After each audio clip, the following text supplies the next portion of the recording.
Jadi walaupun ada orang Islam nggak pernah belajar, yang nggak akan pintar. Kekayaan yang tidak diisi dengan ketenangan itu hampa. Jangan mudah mengikuti merespon segala hal yang belum dikonfirmasi oleh ilmu kita, belum jadi knowledge. Di penerimaan itu nanti ada 3 jenis sifatnya.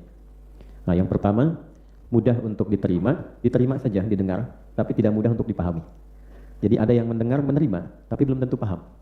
Paham? Tidak, gitu kan. Nah, itu artinya kedengaran tapi belum paham. Baik ya. Nah, ada yang kedua, bisa didengar, diterima, bisa dipahami, tapi belum tentu bisa dikerjakan, belum tentu bisa diamalkan, belum tentu bisa dilakukan. Jadi ada ilmu yang diterima, dipahami, tapi belum tentu bisa diamalkan. Nah, sholat tahajud itu manfaatnya besar sekali, bisa mendatangkan keistimewaan yang belum tentu ini didapati saat kita tidak menunaikan sholat tahajud, walaupun sholat fardunya begitu khusyuk, sempurna secara rukun dan syarat, tapi tidak tahajud, tidak dapat keistimewaan ini.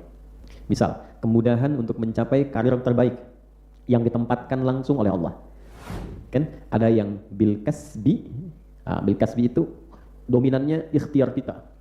Dari mulai sekolah kan, punya cita-cita kan, ke depan itu. Terus mulai ditempuh sekolah, S semua. SD, SMP, SMA, S1, S2, S3, sampai kemudian melamar pekerjaan, dapat yang diharapkan. Nah, itu namanya bil kasbi. Ya, bil kasbi itu upaya untuk mendapati sesuatu yang mengandalkan dominan ikhtiar kita. Walaupun pada akhirnya Allah yang menentukan. Tapi hukum itu Allah buat, nanti ada hukum yang dibuat namanya sunnatullahi fil kaun. Allah membuat sistem kehidupan, ditetapkan berdasar izinnya, tapi diterangkan kepada kita konsekuensinya. Misal, kalau belajar, Anda pintar, dibuat hukum. Nah, ini tidak ada korelasinya dengan keimanan, keyakinan, agama. Jadi jangan katakan begini, kenapa itu non-muslim bisa pintar? Nah, tengok, dia rajin belajar. Jadi walaupun ada orang Islam nggak pernah belajar, yang nggak akan pintar. Jelas ya? Nah, itu namanya sunnatullahi fil kaun. Kenapa dia kaya misalnya? Ya, nah ada proses kasb di situ. Ada proses ikhtiar. Oh, dia rajin bekerjanya, dia rajin usahanya. Ketika si X misalnya hanya 2 jam dalam sehari, dia 20 jam. Ya, walaupun dia mengabaikan sholat, nggak pernah ngaji, nggak pernah puasa, kerjaannya ya kerja saja. Maka karena hukum duniawinya begitu, dibuat hukum, yang kerja dia menghasilkan sesuatu. Jelas di sini? Ya kan? Nah, tapi belum tentu yang didapatkan itu melahirkan keberkahan. Nah, keimanan itu menentukan keberkahan dari apapun yang diraih. Bisa ilmu, bisa harta, bisa kedudukan. Kapan kedudukan itu bisa berkah? Ketika ada iman. Kapan kekayaan itu bisa berkah? Ketika ada iman. Jadi sebanyak-banyak kekayaan pun kalau tidak ada iman di dalamnya, tidak ada keberkahan di dalamnya. Apa itu keberkahan? Ziyadatul khair wastimraruhu. Bertambahnya nilai value, nilai kebaikan dan berlangsungnya kebaikan itu sampai kita menghadap Allah. Ya, catat kalimat itu baik-baik ya. Jadi misalnya begini, dari mana taunya kalau minuman ini berkah? Ya. Kan ada yang standar saja, minum itu menghilangkan haus kan? Jadi kalau haus, minum, gitu ya, standar hukumnya hausnya hilang, gitu kan? Nah, tapi kalau keberkahan itu menambah nilai dari sekedar fungsi menghilangkan haus. Apa itu? Ziyadatul khair, bertambah nilai kebaikan dari minum ini. Jadi ketika minum, walaupun seteguk, walaupun sedikit, tapi jadi energi positif untuk menghasilkan kebaikan-kebaikan. Ternyata dengan minum ini ada energi, bisa ngaji, bisa berpikir, bisa berkata yang baik-baik. Ada orang minumnya banyak, bukan hanya air bening, ada air putih, kadang minum kopi, kadang minum susu, minum jus, tapi tidak merubah katanya, tidak merubah lisannya untuk bisa mengeluarkan kata-kata yang positif. Kata-katanya tetap kotor, kata-katanya tetap jorok, kata-katanya tetap kasar, walaupun minumannya elit mungkin, minumannya mahal. Ya? Nah, ini yang membedakan antara sesuatu yang kita raih secara kuantitas dengan sesuatu yang dihasilkan dengan kualitas. Itulah berkah namanya. Ya, seperti kendaraan itu berkah nggak gitu? Kalau sudah mengantarkan pada yang positif, menurut Allah, bukan menurut kita. Kalau menurut kita, persepsinya beda-beda, cara pandangnya tidak sama. Okay? Kapan kendaraan itu disebut berkah? Ketika mengantarkan pada yang baik-baik. Bisa dibuat ngantar anak untuk sekolah misalnya, ngantar kita untuk ibadah, ngantar pekerjaan pada yang baik-baik. Nah, ketika kendaraan itu mengantarkan pada kegiatan maksiat, artinya tidak ada keberkahan di dalamnya. Ya, kapan handphone itu berkah? Nah, sekarang uji, alat ujinya itu keberkahan. Nah, iman itu memberikan berkah pada segala yang diraih. Apakah ilmunya berkah enggak? Rumah tangganya berkah enggak? Nah, maka dicek, kalau di rumah tangga kurang ada keberkahan, maka coba dicek suami. Cara mencari nafkahnya mungkin belum ada iman di dalamnya. Baru sekadar pencarian saja dengan kuantitas. Yang penting kumpulkan tabungan jadi banyak. Tapi banyak itu tidak membawa sakinah. Ya, mawaddah yang tidak diisi dengan sakinah, yang ada kegoncangan dalam rumah tangga. Ya, walaupun hartanya banyak, tapi tidak ada sakinah. Mawaddahnya banyak, tapi sakinahnya kosong. Itu hampa kehidupannya. Nanti gelisah, capek, ya, cari ketenangan di luar. Padahal harusnya di dalam itu ada sakinah, tapi nyarinya keluar. Nah, ini problem. Makanya sering saya katakan kan, kekayaan yang tidak diisi dengan ketenangan itu hampa. Nah, ini poin-poin yang penting yang kita garis bawahi sebelum kita masuk ke inti bahasan kita. Jadi pastikan dalam kegiatan sehari-hari yang kita jalani itu ada keberkahan di dalamnya. Karena berkah itu yang menentukan kualitas uji di hari kiamat. Ya, kalau lisan itu tetap fungsinya bicara, tapi keberkahan yang melekat pada lisan itu yang akan dihisab. Ya, keberkahan yang melekat kepada telinga dengan fungsi pendengaran itu yang akan dihisab. Berapa kali dengar yang baik-baik? Berapa kali bicara yang baik-baik? Nah, itu kebaikan itu yang akan dihisab. Nah, kebaikan itu ketika diterjemahkan dalam bentuk perilaku disebut dengan amal saleh namanya. Ya, amal apa? Saleh. Nah, tidak mungkin ada amal sebelum didahului oleh ilmu. Makanya alima mendahului amila. Ya, hurufnya sama, tapi urutannya berbeda. Ain, lam, mim. Ya kan? Sebelum mim apa? Lam dulu kan? Nah, ini bukan ilmu takatik ya, karena spesialisasi saya di bahasa. Ya, spesialisasi saya di bahasa dan bahasa Al-Qur'an, bukan sekedar bahasa Arab biasa. Makanya spesialisasi kami digunakan menganalisis Al-Qur'an 30 juz. Disertasi kami itu menggali bahasa Al-Qur'an 30 juz dalam tafsir At-Tahrir wa Tanwir. Nah, jadi ain, lam, mim. Ilmu, alima, ya'lamu ilman. Ilmu dulu. Setelah ada ilmu baru ain, mim, lam. Ya kan? Amila, alima, amila, baru amal. Ya, amila ya'malu amalan. Ya, man amila amalan salihah. Jadi tidak mungkin beramal kalau tidak ada ilmu. Amalan buruk pun karena ilmunya buruk. Kenapa seseorang berkata-kata kotor, anak berkata-kata yang kasar? Karena dia mendengar yang kasar. Masuk lewat instrumen pengetahuan. Instrumen pengetahuan itu 3. 1 telinga, ini yang pertama kali oleh Allah dibuka. Sebelum pandangan itu pendengaran dulu. Ya, karena itu bayi yang dikandung usia 4 bulan, rohnya sudah sampai. Sudah menyatu dengan fisik, sudah ada rohnya usia 4 bulan itu. Nah, dia mulai dibuka oleh Allah pendengaran itu. Ya, wa ja'ala lakumus sam'a, pendengarannya dulu. Ya, maka mendengar itu, merasakan mendengar. Baru lahir pun pendengaran dulu. Fungsi penglihatannya belum sempurna. Jadi apa yang didengar, pengetahuannya masuk lewat pendengaran, instrumen pendengaran. Ya, apa yang didengar itu yang kemudian dikerjakan. Jadi kalau ada anak berkata yang kasar, jangan dimarahi dulu anaknya. Orang tuanya dulu istighfar. Karena boleh jadi anak ini hanya mendengar informasi dari kegiatan orang tua di sekitarannya. Itu psikologi Islam itu demikian, ilmu nafasnya seperti itu. Nah, apa yang dilihat itu yang kita respon. Ibu waktu lihat film drama Korea atau drama Cina, tiba-tiba bersedih karena melihat kan, ada respon kan? Kita lihat sebuah kejadian kemudian merespon karena ada instrumen pengetahuan. Ini yang dilihat. Baru dari sini nyambung ke fuad, pikiran yang mengkonstruksikan semua informasi itu untuk disikapi. Jadi semua bentuk informasi diolah menjadi data, data menjadi knowledge, jadi pengetahuan. Nah, itu prosesnya dari pendengaran, dari penglihatan diolah oleh akal kita, akal terdalamnya namanya fuad. Ya, fuad baru dari situ menjadi apa? Jadi amal, jadi respon. Nah, karena itu Quran melarang kita untuk latah menerima berbagai informasi tanpa disaring dulu. Mendengar begitu saja nggak pernah disaring sama fuad itu salah. Ya, hati-hati. Melihat begitu saja langsung direspon. Ya, lihat status orang, respon, komen gitu. Padahal nggak tahu yang dibuat status itu entah benar entah salah. Dengar informasi langsung respon gitu. Nah, orang Islam tuh nggak begitu. Ada Quran surah ke-17 ayat 35 itu. Wala taqfu ma laisa laka bihi ilm. Inna as-sam'a wal basara wal fu'ada kullu ulaika kana anhu mas'ula. Wala taqfu ma laysa laka bihi ilm. Jangan mudah mengikuti merespon segala hal yang belum dikonfirmasi oleh ilmu kita, belum jadi knowledge. Baru informasi yang datang. Ya, datanya belum valid. Baru ada info, just info masuk. Ya, baru ada berita. Nah, berita ini belum diolah datanya. Jadi data dulu, diolah dulu. Ya, tabulasi data di dalam diri kita diolah dulu. 1 2 3 masuk lewat telinga, coba saring dulu tuh. Apa yang menyaring fuad? Yang terlihat saring sama fuad. Kata Allah, innas sam'a, yang engkau dengar. Kenapa pendengaran disebutkan pertama kali? Karena ini organ indera pertama yang berfungsi untuk mendatangkan pengetahuan. Wal basara, dan pandangan. Ya, coba yang dilihat, yang disebutkan oleh Quran itu bukan, lihat baik-baik ya. Lihat baik-baik, bukan organnya tuh, tapi fungsinya. Innas sam'a, sungguh pendengaran itu, bukan innal udhuna. Karena ada orang punya telinga tapi nggak mau mendengar. Ya, masuk telinga kanan, keluar kanan lagi.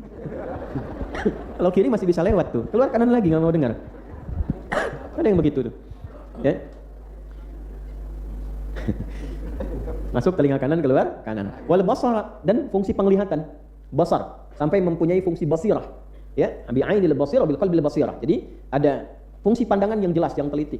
Wal fuada, dan fungsi pencerna di dalam jiwa kita. Itu akal yang paling utama. Fuad itu akal dalam qalbu. Kalau di sini namanya aklun, kalau di sini fuadun. Ya, di sini fungsi untuk berpikir, menyaring sementara. Kalau ke sini menetralisir saringan, bagaimana meresponnya? Ya, kalau ke sini mengkonstruksikan saja, data masuk diolah di sini. Tapi penentunya ada di sini, Bu, Pak. Diresponnya bagaimana? Apakah responnya positif? Apakah responnya negatif? Itu fuad yang berperan. Kalau ada jiwa takwa, fuad akan dibantu oleh takwa. Ayo, respon dengan cara yang positif. Kalau kurang baik dengan sabar, kalau baik dengan syukur, ya. Tapi kalau negatif nanti sama jiwa fujur namanya. Ya, fujur. Diprovokasi itu supaya keluar respon yang negatif terus. Jadi bawaan apapun suasananya negatif. Itu yang dimaksud Quran surah 91 ayat 7 sampai 10. Wa nafsin wa ma sawwaha fa'alhamaha fujuraha wa taqwaha. Qad aflaha man zakkaha. Jadi kalau bisa mengkonstruksikan lewat fuad itu diterima dengan baik, dijawab dengan takwa, yang keluar baik semua. Apapun suasananya. Nah, baik itu pakai intronya begitu atau yang lain gitu. Ya. Jadi fuadnya yang aktif. Apa nih respon dalam suasana demikian? Keluar. Nah, itulah yang dilatih selama puasa. Nah, dalam konteks menerima ilmu, saya kembalikan ke awal pembahasan tadi. Nanti ada 3 tipikal. Dia mendengar, tapi belum memahami.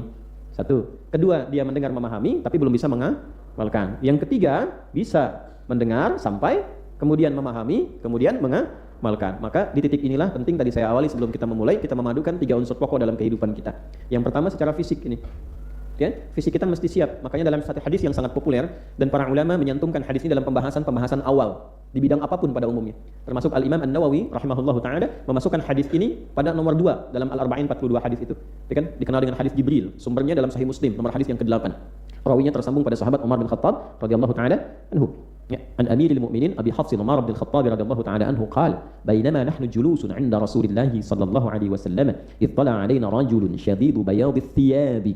شديد السواد الشعر لا يرى عليه أثر السفر ولا يعرفه منا أحد فجلس إلى النبي صلى الله عليه وسلم فأسند ركبتيه إلى ركبتيه ووضع كفيه على فخذيه فقال يا محمد أخبرني عن الإسلام. Baru masuk ke fase akal. Paham? Tidak.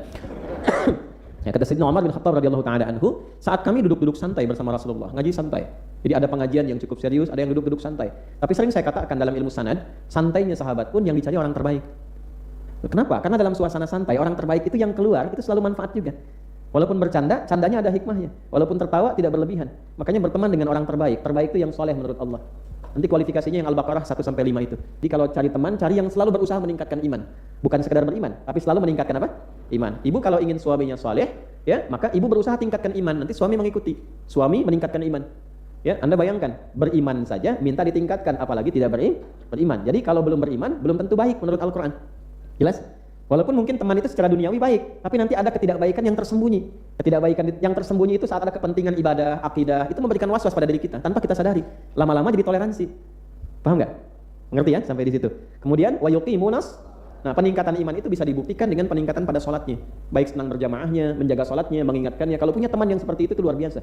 Wa mimma razaqnahum yunfiqun, punya nilai sosial yang tinggi. Ada orang beriman, sholat, ditambah dengan yang ketiga, senang bersifat sosial, senang bantu. Ya, ada dia bantu, tidak ada dia usahakan bantu juga. Itu orang terbaik. Walladzina yu'minuna bima unzila ilaik. Orang-orang yang senang mengkaji Al-Qur'an, senang belajar, ya.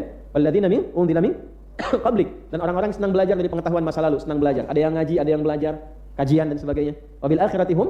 Nah, yang paling tinggi itu kualifikasinya yang orientasinya akhirat. Dia bekerja dunia, tapi parameternya untuk akhiratnya. Kalau sudah seperti itu luar biasa. Bawa manhaj ini, kurikulum ini dalam keluarga. Minimal misalnya mendidik anak dengan tipikal Al-Baqarah 5 ayat. Belajar suami istri menjadi tipikal Al-Baqarah 5 ayat. Kalau sudah seperti itu, jaminannya dari Allah langsung. Ulaika ala hudam. Allah yang perhatikan, Allah yang rawat, Allah yang antarkan. Enggak pusing nanti. Masalah rezeki, gitu kan? Masalah pengetahuan, enggak banyak persoalan. Masalah tetap ada, tapi diringankan oleh Allah sebelum mengalaminya. Wa ulaika humul muflihun, dan hidupnya cenderung sukses dan bahagia. Nah, jadi apa yang dilakukan pertama kali oleh para sahabat itu? Mereka dalam bergaul mencari orang-orang soleh yang demikian. Sehingga bercandanya pun baik. Teman-teman yang masih kuliah, cari teman-teman yang baik, cari dosen yang baik. Ya, Nabi Isa alaihissalam punya ibu siapa? Sayyidah Maryam. Sayyidah Maryam itu ditunjukkan oleh orang tuanya. Ya, orang tuanya siapa? Imran alaihissalam dengan Hanna, gitu kan? Kemudian Imran meninggal sebelum Maryam itu terlahir. Tapi sudah punya komitmen kedua orang tua ini. Siapa yang dicarikan guru untuk merawat Maryam itu, mendidiknya? Sayyidina Zakaria alaihissalam. Beliau bukan hanya pintar, tapi soleh. Ya, ada soleh yang kurang pintar, ada pintar yang kurang soleh. Cari yang pintar dan soleh. Nah, cari sekolah begitu, Bu. Ya, sebelum masuk pesantren cek dulu gurunya soleh enggak selain pintar.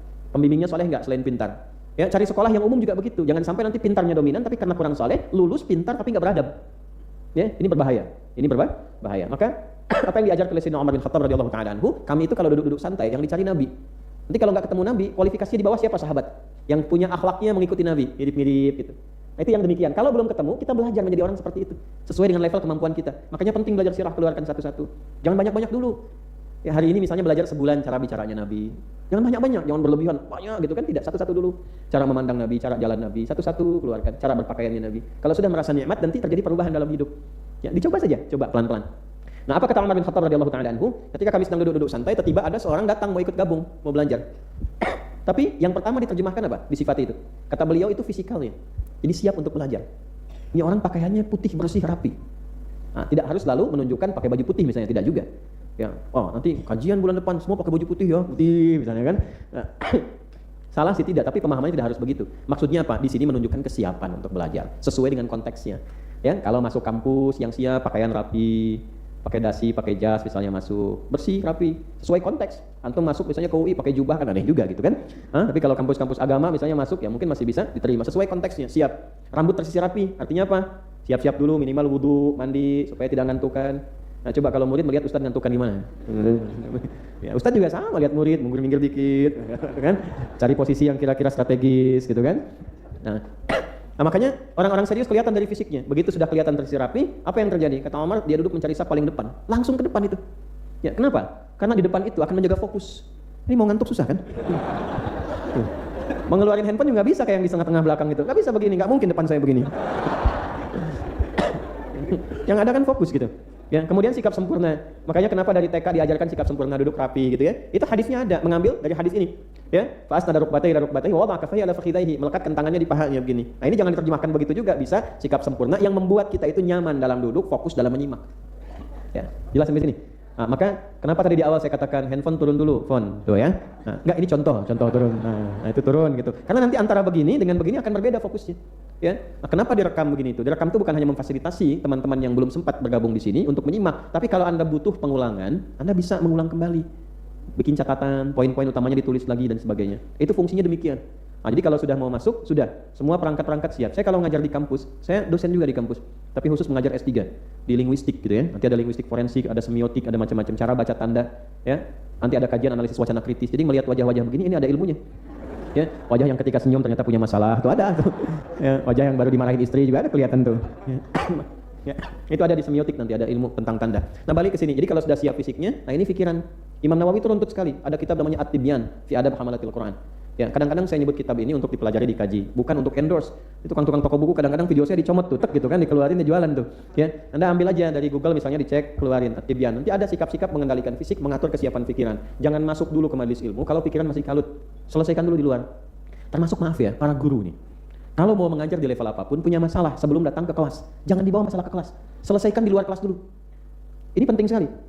Termasuk murid yang belajar demikian. Ada masalah, selesaikan dulu sebelum pelajaran dimulai, selesaikan. Sehingga tidak terganggu cara berpikir kita. Nah yang ketiga, baru ini yang difungsikan. Hati. Nah inilah pentingnya niat. Niat itu, nah ini tolong disimak baik-baik ya, di bab ini nih.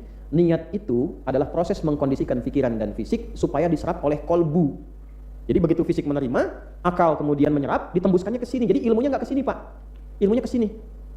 Ya, jadi ketika misalnya saya mengucapkan ini, Anda dengar lewat telinga, tuh ditangkap oleh akal, diteruskannya ke sini ke kalbu. Jadi nggak nyangkut di sini. Karena ini hanya nanti meneruskan saja untuk diamalkan.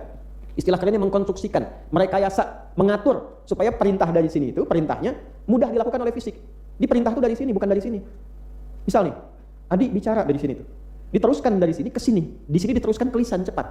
Ya, tapi prosesnya demikian indahnya Allah mencipta itu cepat sekali seperti sekian detik. Yang jadi pertanyaan itu perintah bicaranya dari takwa atau dari nafsu. Kalau dari takwa akan keluar kata-kata dan kosakata yang dibentuk akan menjadi baik sehingga nyaman untuk diterima. Tapi kalau dari nafsu yang keluar substansinya sama, cuma caranya berbeda, kesannya tidak akan sama. Contoh nih misalnya dari nafsu tuh, oi yang rekam tuh, turunin. Nah, nggak enak kan Bu ya? Nggak enak, nggak akan nyaman. Tapi ketika takwa yang muncul, masya Allah, gitu kan? Bapak Ibu sekalian, mari fokus. Rekaman sudah ada di sini, handphone turun dulu. Enak keterimanya kan? Tanpa harus tunjuk, ini masih rekam ya kan? Nah, nggak akan nyaman. Nah itu bedanya. Nah ini kadang-kadang simpel Bu, tapi sering kejadian di rumah, antara orang tua dengan anak, antara suami dengan istri, di institusi, di kantor dan sebagainya. Nah itu akan diproses lewat ilmu, dikerjakan lewat amal.